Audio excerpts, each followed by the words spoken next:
Hello, welcome to another video. In this video, we are going to be talking about the Golden Empire. Let's begin. So, the origins of the Golden Empire can be found in the 700s. Before the 700s, the tribes were there was tribes in the south and the Nakarthan Empire in the north. This is because in the 400s, Marcellian I conquered all of Goldland. Now, afterwards, the tribes fought back, and in the 500s and 600s, they made significant progress. Now, after the 700s, however, the Nakarthans launched a series of counter-invasions which nearly conquered the entire part of Goldland. And so you can see on this map right here that this is land that was controlled by the Golden tribes by 750. And so it's not that much, and just remember that this isn't a single empire or color. It's a various amount of tribes and people and all that stuff. And so yeah. So the first person we're going to be talking about is named Cathan. So by 770 of the Second Era, the Nakarthan Empire had reached its peak of power, and now it was beginning to slowly decline.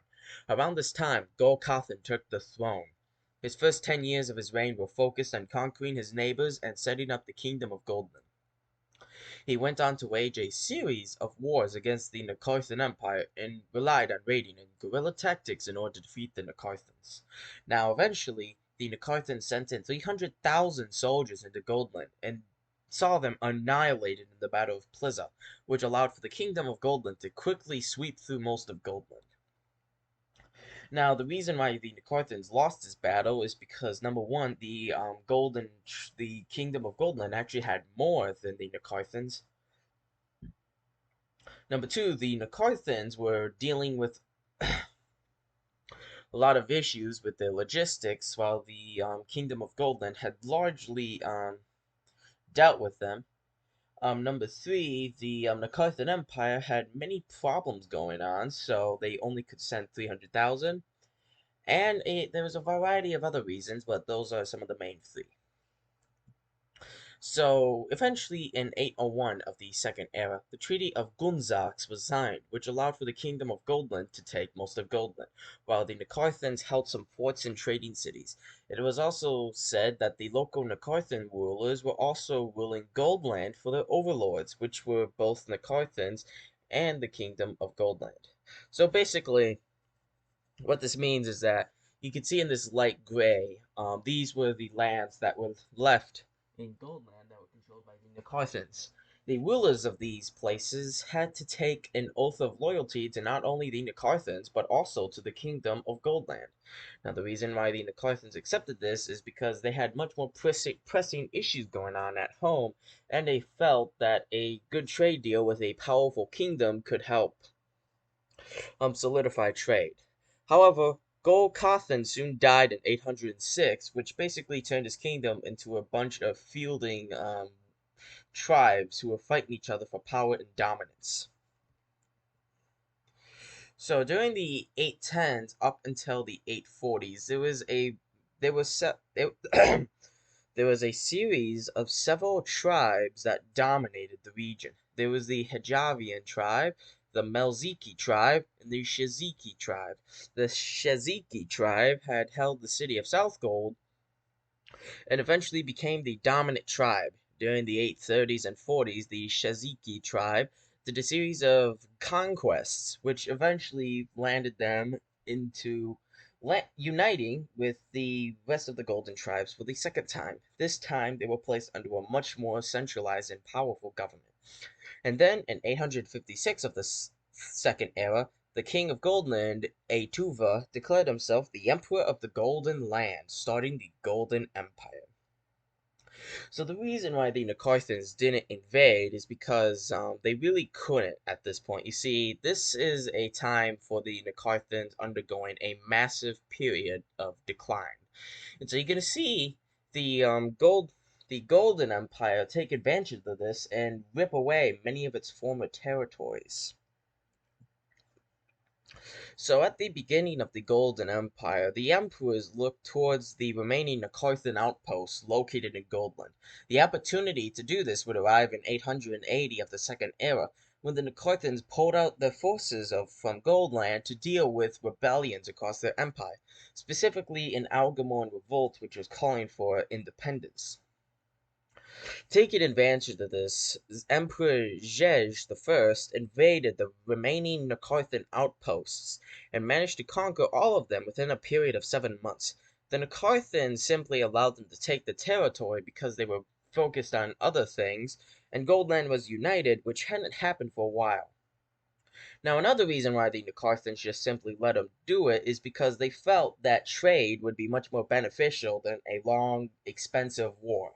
The Nakarthans at this time were suffering big time, and by having a more friendlier, that's kind of an using friendly really isn't the right word, but having a powerful empire that could help protect trade was beneficial in the eyes of the Nakarthan Empire instead of waging expensive wars or having them be aggressive towards the Nakarthan Empire. Right. So the Golden Empire did a series of reforms and actions which basically began stabilizing the empire. So they established a currency. The Golden Empire created several large professional armies. So basically, what I mean by this is archers and, different kind of like types of soldiers were different types of professional armies. Now, they usually serve pretty commonly with one commander who would lead these armies into, I guess you could call, groups. But these classes were largely divided, and this could be very good because you could organize. This was a way for them to organize their units in a very special way. However, this could also sometimes lead into disasters. It began to use its gold to great advantage. So there's two types of gold: regular gold and hard gold. Hard gold can help with construction, and it can also make weapons and armor. Regular gold is used for wealth and basically showing off to everybody. It created the Akir, which were former soldiers who were basically policemen. You see, at the time, it was very common for soldiers to do policing. So a small standing army would police many of the cities and sometimes the countryside if they had enough.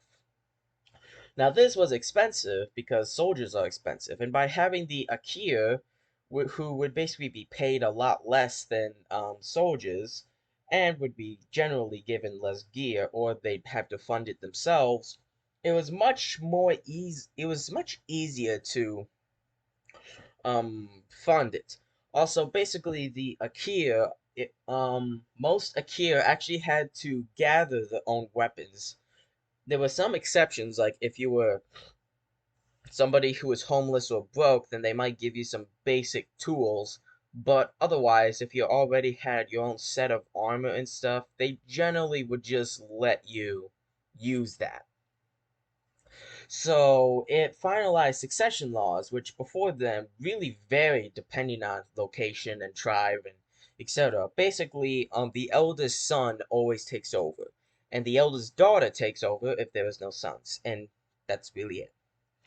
And then they adopted some Nakarthan administration methods because Goldland is a very mountainous and hilly to place.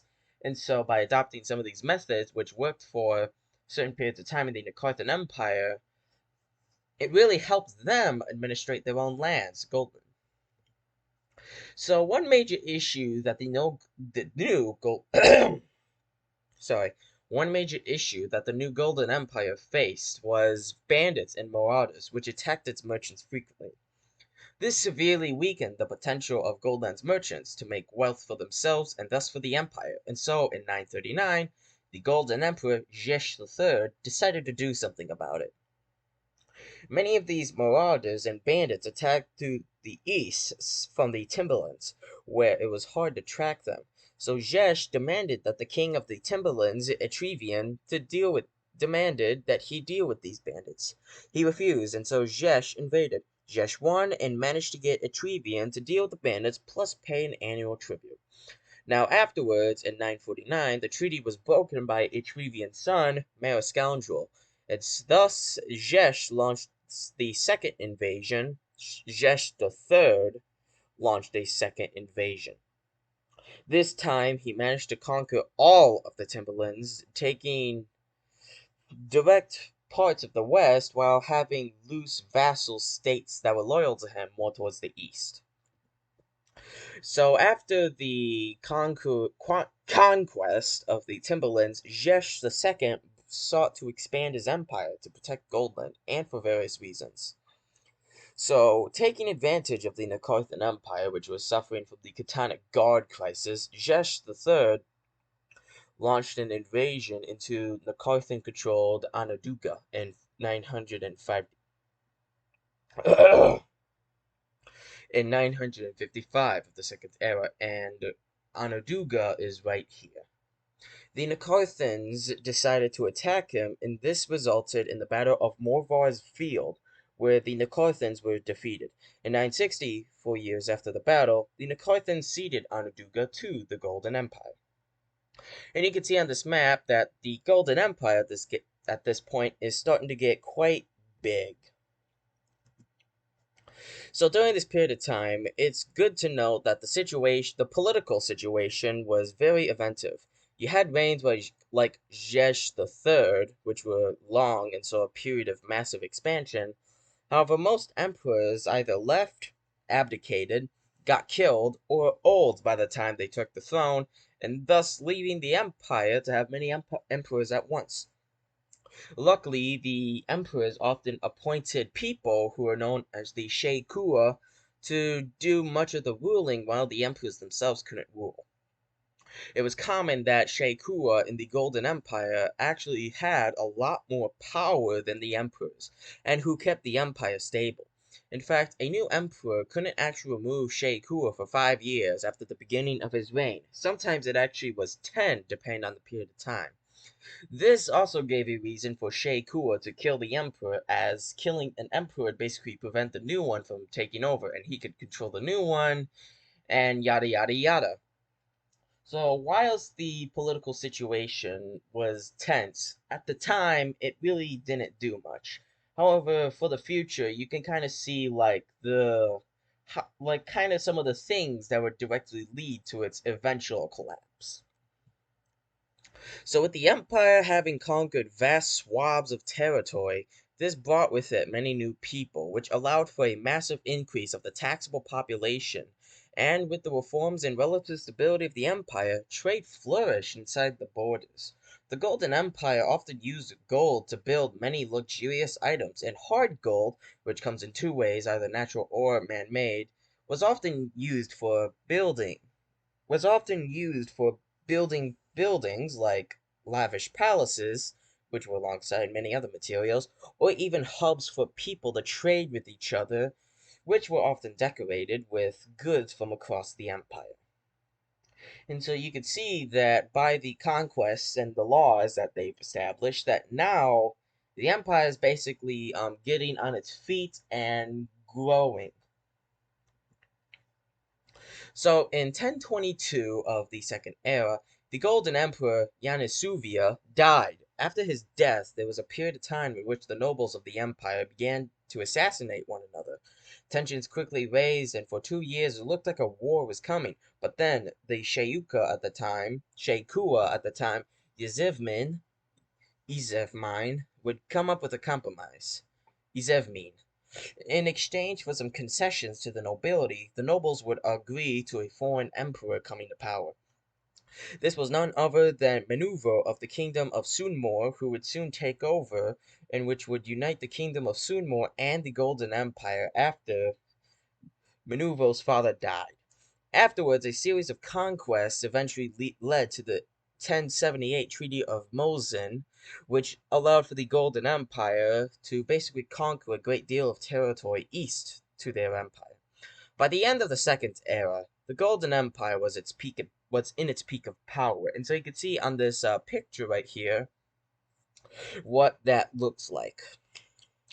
Thank you all for watching. I genuinely like all of you spending a small part of your day to watch my content. I'm gonna say this again, like, subscribe. I really do enjoy that stuff. But what I enjoy even more is comments and checking out on my community posts. You see, being able to interact with people and different opinions really just brings me, it's really enjoying. I enjoy spending time to answer questions or see people's comments or whatever you guys have to say. Now, the only type of comments that I'll delete or whatever are, stupid jokes or whatever that I sometimes get. But otherwise, I enjoy pretty much everybody's comments, except a few. But that's it. I hope each and every one of you has a good day or night, and I'll see you all another time.